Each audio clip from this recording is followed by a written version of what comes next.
Ойлооцч. Манай 50% эзэмч би 100% эзэмч. Аяар ярихгүй. Манай хүүхдүүд 75% яа.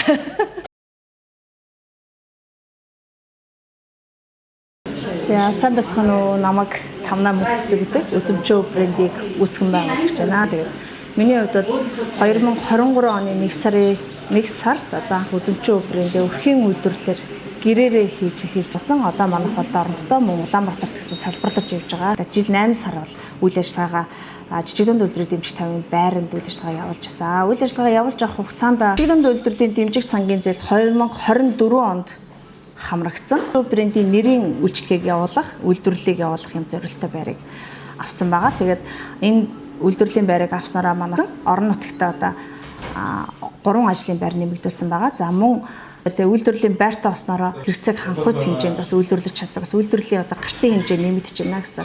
Цай уухыг зорж ирдэг хүмүүс байдаг. Тийм учраас цайгаа уухаар нэрийн барааны дэлгүүрээс гадна цай шопоор бас хэрэглэгчтэй үйлчлэхээр мөн одоо хэрэглэгчдийн тоо илүү их өсөж байгаа. За зээлд хамрагдаад энэ үйл ажиллагаагаа өргөжүүлснээр хамтарч ажиллаж байгаа дэлгүүрүүд маань нэмж зөвхөн Дорнот аймагта байсан бол Сүхбаатар аймагт мөн одоо Улаанбаатар хотод Тарханд Баян онгорд гэх мэтчлэнгээр бас дэлгүүрүүд манайхтай хамтарч ажиллаад эхэлсэн байгаа. Энэ орлого бол тодорхой хэмжээнд мэдээж 50% бол бараг өссөн гэж би үзэн. Хэмжлэг авахаар орлого маань нэмж байгаа учраас сав баглагаа шинжлэх энэ төр гэдээ бас нэлээдгүй хөрхөн юунад үйл ажиллагаануудаас нэмэгдээ явж байгаа. Бас төрлөө нэмэгдүүлсэн явж байгаа. Цайныхаа төрлийг гэхэд 3 төрлөөр нэмэгдүүлсэн явж байна.